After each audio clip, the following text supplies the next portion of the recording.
नमस्कार, N V news देख रहे हैं आप। मैं हूं आपके साथ में। आज शिमला के राजीव भवन में आज हिमाचल कांग्रेस की महत्वपूर्ण बैठक हो रही है। इसमें मुख्यमंत्री सुखविंदर सिंह सुक्खू, उप मुख्यमंत्री मुकेश अग्निहोत्री, हिमाचल प्रदेश अध्यक्ष प्रतिभा सिंह सहित कैबिनेट के सदस्य और 2022 विधानसभा चुनाव के उम्मीदवार भी शामिल हैं।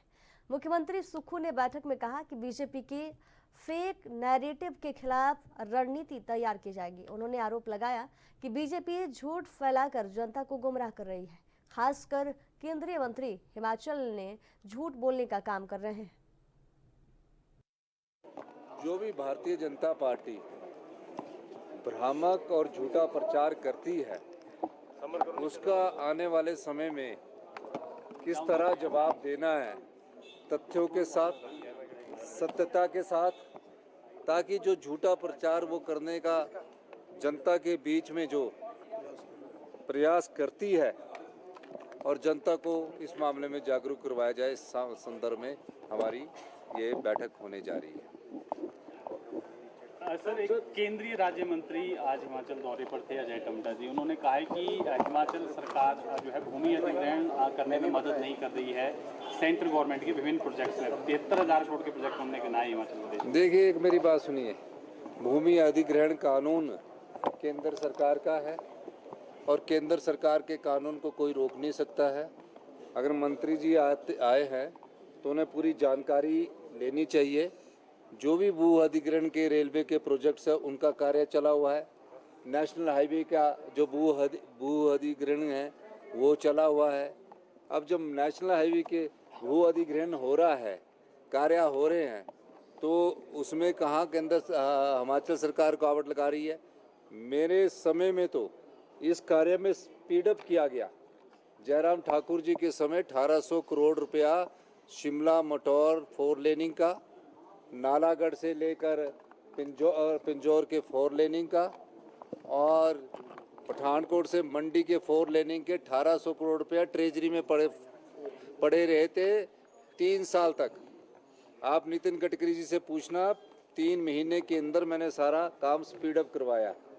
तो इस प्रकार ये जो भ्रामक और झूठा प्रचार करने की स्वभाव बन चुका है, उस स्वभाव को भारतीय जनता पार्टी के जो ये झूठ बोलना है, उसका जवाब हमारी सरकार और हमारी पार्टी किस तरह देगी, इस संदर्भ में इस बैठक का आयोजन। और शिमला में मंगलवार को भारतीय जनता पार्टी ने संविधान निर्माता डॉक्टर भीमराव अंबेडकर की सम्मान सभा का आयोजन किया गया। इस सम्मान सभा में केंद्रीय राज्य मंत्री अजय टम्टा ने बतौर मुख्य अतिथि शिरकत की। इस दौरान उन्होंने कांग्रेस पार्टी पर भी निशाना साधा। अजय टम्टा ने कहा कि कांग्रेस पार्टी ने बाबा साहब के नाम को मिटाने की कोशिश की। उन्हें वे सम्मान नहीं दिया गया जिसके वे हकदार थे। इस दौरान अजय टम्टा हिमाचल प्रदेश में मुख्यमंत्री सुखविंदर सिंह के नेतृत्व वाली सरकार पर भी निशाना साधा है।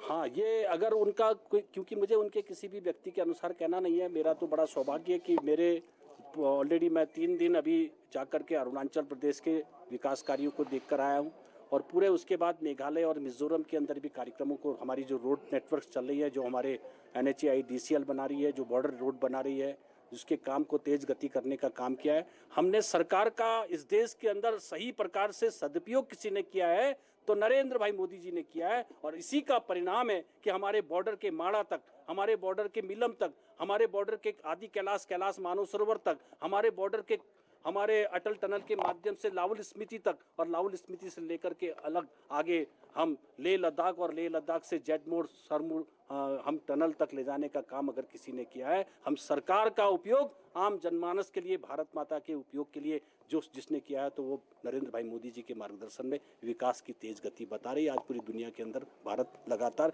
विकास की धुरी में सबसे अग्रणी भूमिका निभाते हुए 2047 के विजन को लेकर विकसित भारत के संकल्प को कर। नदी किनारे जो सड़कें बन रही है उसमें नुकसान बहुत ज्यादा, उसके लिए कोई सरकार का प्लान है कि नदी किनारे जो नुकसान हो रहा है 4 लेन को, उस पर कोई मास्टर प्लान तैयार है भविष्य के लिए? बिल्कुल जरूर। हमारी जितनी भी सड़कें हमारी बन रही है, चाहे 2 लेन से 4 लेन हो रही है, चाहे एलिवेटेड रोड बन रही है, चाहे टनल्स बन रही है, उसके लिए हमारी पूरी की पूरी टीम जो भी कोई ऐसा नुकसान, चाहे वो नदी के रूप में हो, चाहे पहाड़ों को जो हमारा जो पहाड़ धंस रहे हैं या हो रहे हैं उसके लिए भी हमारी प्लानिंग चल रही है। आपने इस बात को देखा भी होगा, समस्याएं आती हैं, समस्याओं के समाधान के लिए उसके लिए हमारी बहुत सारे सर्वे ऑफ इंडिया TSDC के माध्यम से किस प्रकार से पहाड़ों के अंदर भी विकास हो और विकास के साथ साथ जो नुकसान हो रहा है उसको भी रोका जाए, उनको हमने टेक्निकल टीम रखी है, हमने IIT की टीम रखी है और उसके अनुसार उस काम को भी हम पूरा करें। क्योंकि हिमाचल में गैर भाजपा सरकार है, इसलिए कुछ विकास में केंद्र सरकार एक बड़ा दुर्भाग्य है कि मैं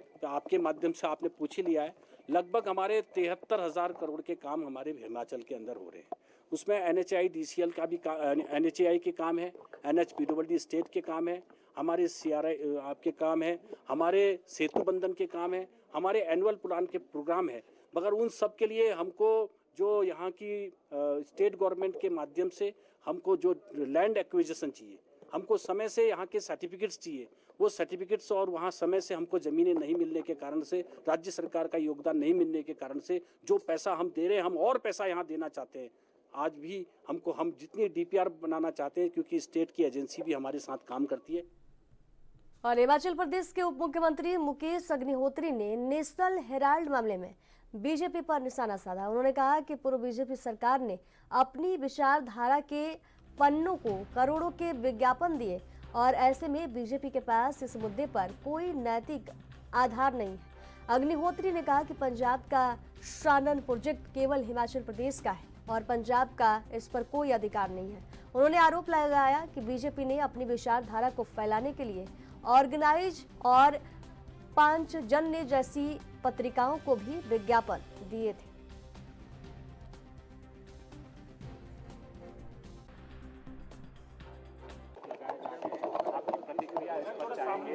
और आज जो है अहम बैठक भी आपकी हो रही है, किन मुद्दों पर चर्चा? थोड़ा सामने देखना। नहीं, देखिए, जहाँ तक नेशनल हेराल्ड का सवाल है उसमें पार्टी का पक्ष आ चुका है और भारतीय जनता पार्टी ने अपने समय में जिस तरह से अपनी विचारधारा को पोषित करने वाले अखबार, चाहे वो पांचजन्य हो या फिर उससे जुड़े अन्य अखबार हैं, ऑर्गेनाइज़र हैं, उनको उन्होंने अपने समय में खुले तौर पे एडवर्टीज़मेंट जारी की, तो वो तो मॉरल राइट ही नहीं रखते, नैतिक अधिकार ही नहीं है उनको कि ऐसी बात करना। और नेशनल हेराल्ड जो है उस अखबार ने देश की आज़ादी के इसमें एक बहुत अहम रोल प्ले किया है। और जब अंग्रेज़ों के समय में भारत का पक्ष नहीं आता था, उस समय उस अखबार को लॉन्च किया गया था और उसका हिंदी में और उर्दू में अखबारें छपती थी। तो मुझे लगता है कि ये मुद्दा भारतीय जनता पार्टी द्वारा उठाना तो किसी भी तरह से जायज़ नहीं है। जिन्होंने अपने समय में करोड़ों रुपए के विज्ञापन पांचजन्य, ऑर्गेनाइज़र और दूसरे इवन ABVP तक को विज्ञापन दिए हैं, तो अपनी विचारधारा को पोषित करने के लिए जिन्होंने करोड़ों लुटाए हैं वो हमसे क्या सवाल करेंगे।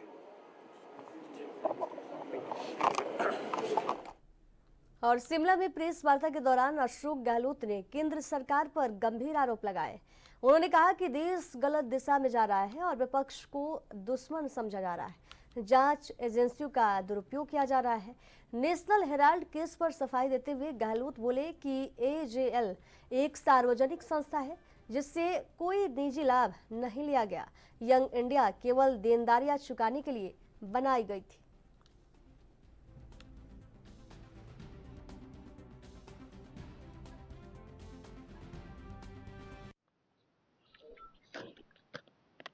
यहाँ उपस्थित आदरणीय प्रतिभा जी, सुक्कू जी और कुलदीप राठौर जी, चेतन चौहान जी, नरेश चौहान जी और आशा जी, तमाम मेरे पत्रकार साथी, आज विशेष मकसद से मैं आपके बीच में हाजिर हुआ हूँ। जैसा आप जानते हैं कि जो हालात देश में बन गए हैं उसमें लगता है कि ये देश किस दिशा में जा रहा है और किस दिशा में जाएगा कोई नहीं जानता। आज़ादी के बाद में लगातार कांग्रेस ने शासन किया और लोकतंत्र को मजबूत किया। आज जो हालात है देश के अंदर, एनडीए गवर्नमेंट चला रही है देश को, अगर ये रवैया रहता कांग्रेस का तो शायद ना तो मोदी जी प्रधानमंत्री बन पाते, ना लोकतंत्र कायम रहते। अब पूरी तरह राजनीति चल रही है जैसे कोई दुश्मन हो, नेता विपक्षी पार्टी दुश्मन हो उस रूप में व्यवहार हो रहा है।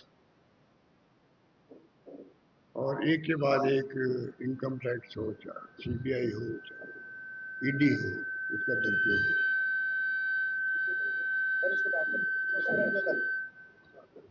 क्योंकि जिस रूप में आप सब देख रहे हैं कि ईडी के माध्यम से कैसे शासन किया जाता है, वो हम सब देख रहे हैं। इलेक्टोरल बॉन्ड के वक्त में भी ईडी का बहुत उपयोग हुआ और आखिर में इलेक्टोरल बॉन्ड को सुप्रीम कोर्ट को राजनीति बदलना पड़ा और हालात ऐसे बन गए हैं दुश्मनी के।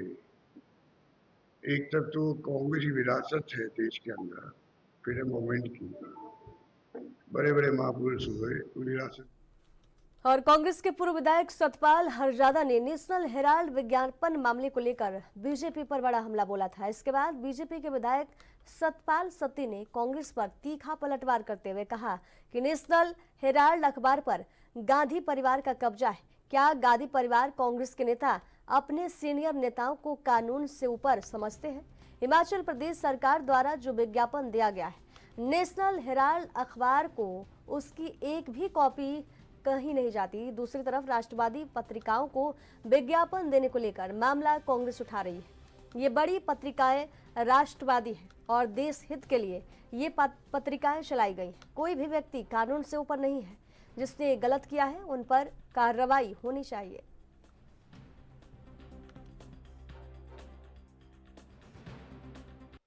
आजकल राष्ट्रीय स्तर के ऊपर जो नेशनल हेराल्ड के नाम से